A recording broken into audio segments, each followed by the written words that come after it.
Hidup penuh perjuangan seringkali menghadirkan keajaiban yang tak terduga. Kisah ini akan membuat hati Anda tersentuh dan mengingatkan kita semua akan kekuatan doa seorang ayah yang tulus dan penuh cinta. Assalamualaikum warahmatullahi wabarakatuh. Sebelum kita mulai cerita yang penuh haru ini, jangan lupa untuk like, komen, dan subscribe channel ini. Jangan lupa aktifkan lonceng notifikasi agar Anda tidak ketinggalan kisah inspiratif lainnya. Mari kita awali dengan bersyalawat. Allahumma shalli ala Muhammad wa ala ali Muhammad. Di sebuah desa kecil yang dikelilingi sawah hijau dan gunung yang menjulang, hiduplah seorang anak bernama Aksho bersama ayahnya, Pak Samad. Desa itu sederhana, dengan jalan setapak berbatu dan rumah-rumah berdinding kayu. Aksho, meski baru berusia 12 tahun, sudah menanggung beban yang tidak seharusnya dipikul oleh anak seusianya. Setiap pagi, ketika teman-temannya pergi ke sekolah, Aksho memulai harinya dengan menjinjing keranjang berisi kue-kue milik tetangganya. Ia menjual kue-kue itu keliling desa untuk mendapatkan upah kecil. Upah itu ia gunakan untuk membeli makanan dan kebutuhan sehari-hari bagi dirinya dan ayahnya yang lumpuh karena stroke. "Yah, aku berangkat dulu ya," ujar Aksho dengan suara ceria.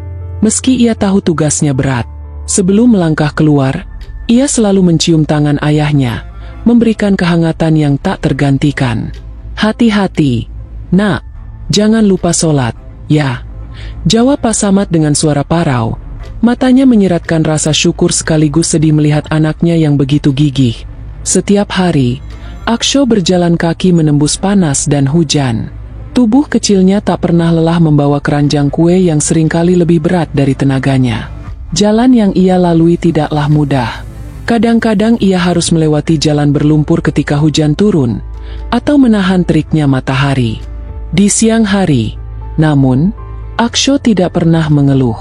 Di setiap langkahnya, ia selalu tersenyum kepada pembeli yang ditemuinya.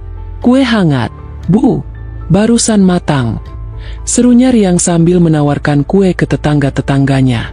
Para pembeli seringkali kagum melihat semangatnya. "Anak sekecil ini sudah kerja keras, luar biasa," kata seorang ibu sambil membeli beberapa potong kue. Meski sering mendengar pujian, Aksho tidak pernah sombong. Baginya, yang terpenting adalah pulang membawa uang untuk ayahnya. Di tengah perjalanan, ia selalu berdoa dalam hati, "Ya Allah, berikan kesehatan untuk ayah. Berikan aku kekuatan untuk terus menjaga beliau."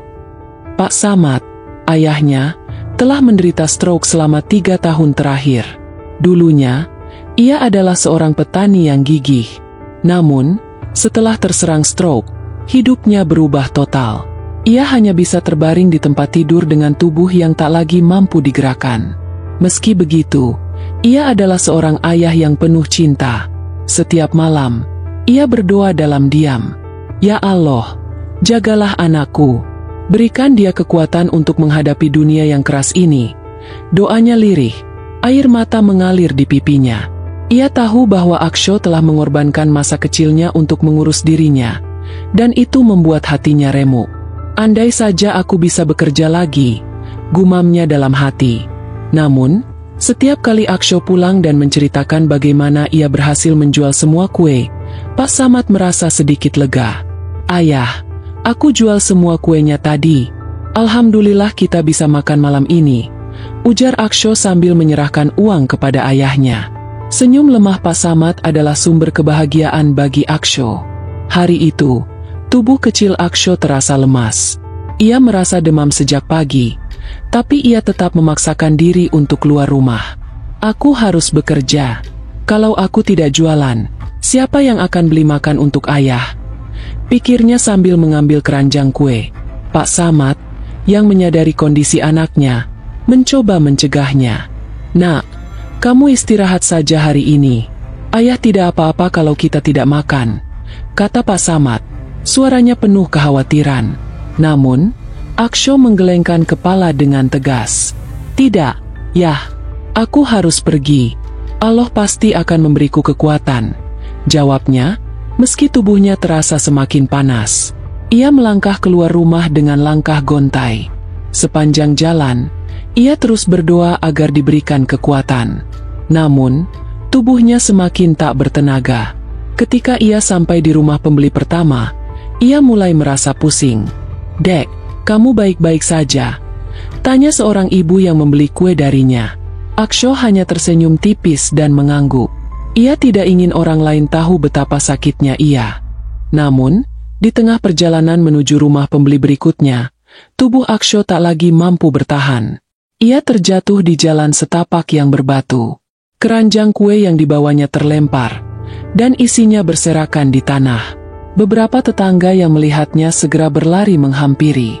"Aksho, kamu kenapa, nak?" teriak seorang lelaki yang kebetulan lewat. Tubuhnya panas seperti bara, dan ia tidak bisa membuka matanya. Warga desa segera membawanya pulang ke rumah.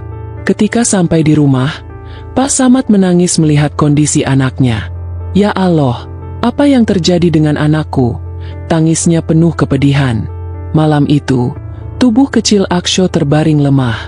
Nafasnya tersengal-sengal, dan ia mulai kehilangan kesadaran.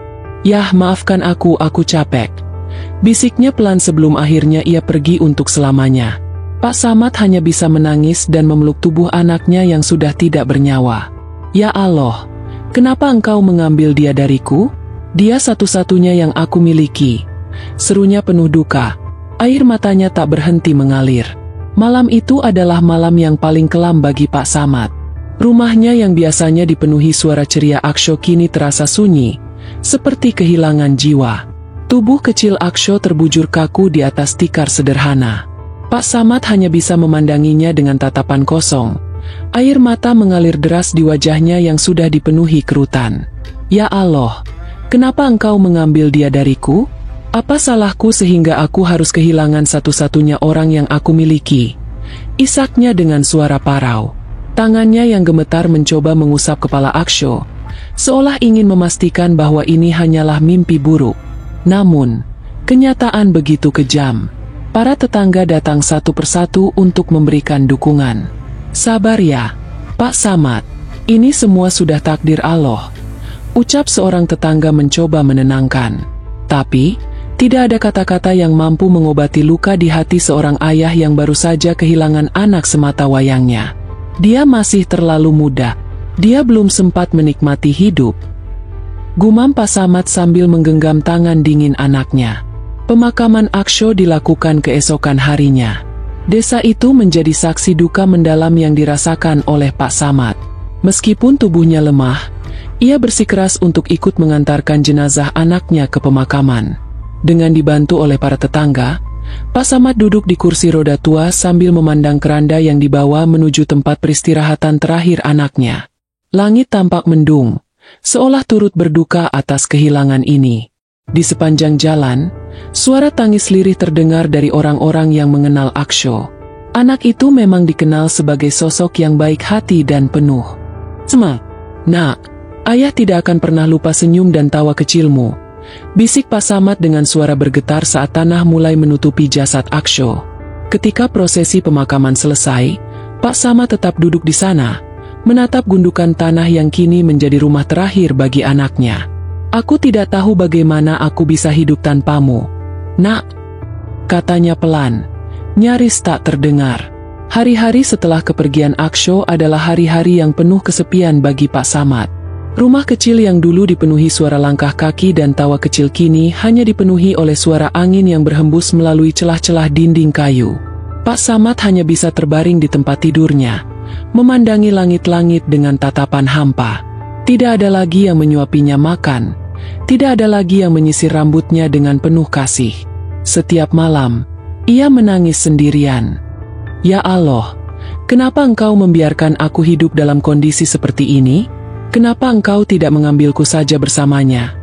Doa itu ia ulangi berkali-kali, dengan air mata yang terus membasahi pipinya. Tetangga-tetangga yang biasanya membantu mulai jarang datang. Bukan karena mereka tidak peduli, tapi mereka juga memiliki kehidupan mereka sendiri.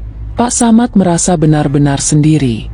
Namun, di tengah kesepiannya, ada satu hal yang terus ia lakukan, berdoa. "Ya Allah, jika memang kau masih mengizinkan aku untuk hidup, kembalikanlah anakku. Aku tidak sanggup hidup tanpanya. ucapnya dengan penuh harapan. Malam itu, di tengah keheningan yang menusuk, Pak Samad bermimpi. Dalam mimpinya, ia melihat sebuah taman yang luar biasa indah.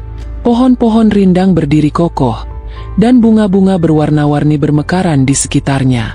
Di tengah taman itu, ia melihat sosok Aksho sedang tersenyum ke arahnya.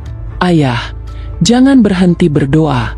Allah mendengar doa ayah," kata Aksho dengan suara yang begitu lembut dan menenangkan. Pak Samad mencoba meraih tangan anaknya.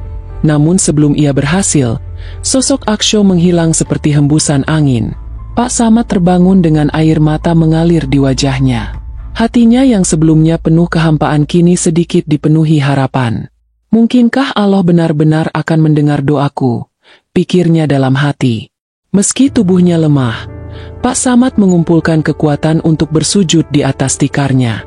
"Ya Allah, jika memang Engkau mengizinkan, hidupkanlah kembali anakku. Aku memohon dengan segala kerendahan hati," ucapnya dalam doa yang panjang, dengan suara bergetar penuh harap. Keajaiban itu terjadi di malam ke-40 setelah kepergian Aksho. Malam itu, langit tampak lebih gelap dari biasanya, dan hujan turun dengan deras. Para tetangga yang sedang berziarah ke makam Aksho tiba-tiba dikejutkan oleh suara gemuruh dari dalam tanah. Mereka semua terdiam, tak berani bergerak. "Apa yang terjadi?" bisik salah satu dari mereka dengan wajah pucat. Perlahan, tanah di atas makam Aksho mulai bergerak, seolah ada sesuatu yang mencoba keluar dari dalamnya. Tidak lama kemudian, tubuh kecil Aksho muncul ke permukaan, dengan wajah yang penuh cahaya. Para tetangga berteriak ketakutan dan berlari ke arah rumah Pak Samad. "Pak Samad! Pak Samad! Aksho hidup kembali!" teriak mereka sambil mengetuk pintu rumah dengan panik. Pak Samad yang mendengar keributan itu merasa bingung. Namun, ketika ia melihat sosok anaknya berdiri di ambang pintu, ia merasa seolah dunia berhenti berputar. "Ayah!" panggil Aksho dengan suara pelan namun penuh kehangatan. Pak Samad menangis sejadi-jadinya. "Ya Allah, Engkau benar-benar Maha Pengasih. Terima kasih telah mengabulkan doaku," serunya dengan suara penuh syukur. Ia meraih tangan anaknya dan memeluknya erat, seolah tidak ingin kehilangan lagi. Tangis haru memenuhi rumah kecil itu. Aksho berdiri di depan pintu dengan tubuh yang tampak sehat, meski wajahnya masih menunjukkan kelembutan seperti sebelumnya. Pak Samad tidak percaya pada apa yang ia lihat. "Nak, apakah ini benar-benar kamu? Apakah aku sedang bermimpi?" tanyanya dengan suara bergetar. Tubuhnya yang lemah mencoba bergerak mendekat, meskipun setiap gerakan terasa begitu berat. "Ini aku, Ayah," jawab Aksho. Suaranya tenang namun penuh kehangatan. Ia mendekati ayahnya, lalu berlutut di samping tempat tidur yang sederhana itu. "Ayah, Allah mengabulkan doa-doa ayah," katanya sambil menggenggam tangan Pak Samad. Tangannya terasa hangat, seperti memberi kehidupan baru bagi sang ayah. Tetangga yang melihat kejadian itu hanya bisa terpana. Beberapa dari mereka mulai menangis, menyadari bahwa apa yang mereka saksikan adalah keajaiban yang datang dari kekuatan doa seorang ayah. "Subhanallah, Allah Maha Besar," ucap seorang ibu sambil menghapus air matanya. Malam itu, Pak Samad memeluk Aksho dengan erat, seolah tidak ingin melepaskannya lagi. "Terima kasih, ya Allah, terima kasih," bisik Pak Samad berulang-ulang. Berita tentang kembalinya Aksho menyebar dengan cepat di desa itu. Orang-orang datang untuk melihat langsung keajaiban tersebut. "Bagaimana mungkin seorang anak yang sudah dimakamkan bisa hidup kembali?" tanya seorang tetangga dengan nada tak percaya. Namun, bagi Pak Samad dan Aksho, keajaiban ini adalah bukti nyata kasih sayang Allah kepada hambanya. "Semua ini terjadi karena doa ayah yang tidak pernah putus," kata Aksho kepada para tetangga yang berkumpul di rumah mereka. Malam itu, Aksho menceritakan apa yang ia alami. "Aku berada di tempat yang sangat indah. Ayah, ada taman, ada cahaya, dan aku merasa sangat tenang. Tapi kemudian aku mendengar suara ayah. Suara doa ayah yang begitu tulus. Allah memberiku kesempatan untuk kembali karena cinta ayah begitu besar," ceritanya sambil menahan air mata. Para tetangga yang mendengar kisah itu tak mampu berkata-kata. Mereka hanya bisa tertegun, memuji kebesaran Allah yang telah menunjukkan mukjizatnya. Setelah peristiwa itu, kehidupan Pak Samad dan Aksho berubah drastis. Banyak orang yang datang untuk membantu mereka. Beberapa tetangga secara sukarela memberikan bantuan makanan dan uang. Bahkan, seorang dermawan dari desa lain yang mendengar kisah ini datang memberikan modal usaha kepada Aksho. "Gunakan ini untuk memulai hidup baru, Nak," katanya sambil menyerahkan sebuah amplop. Dengan bantuan tersebut, Aksho mulai berjualan kue miliknya sendiri.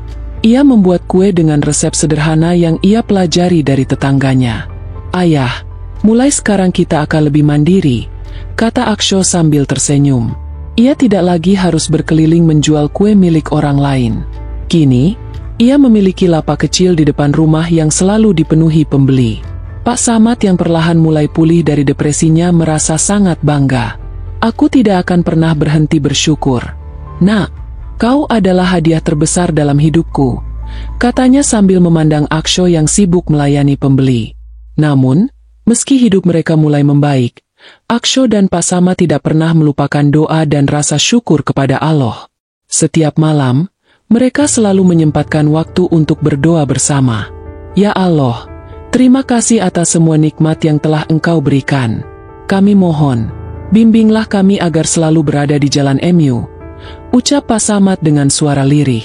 Tetangga-tetangga mereka pun mulai terinspirasi oleh kisah ini. Banyak dari mereka yang kembali menguatkan ibadah dan doa mereka setelah melihat bagaimana Allah memberikan keajaiban dalam hidup Pak Samad dan Aksho. "Kita semua bisa belajar dari kisah ini," ujar seorang tetangga kepada yang lain.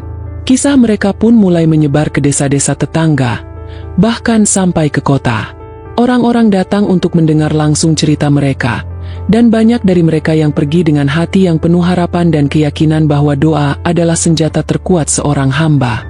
Hingga akhir hayatnya, Pak Samad dan Aksho hidup dalam kebahagiaan dan keberkahan.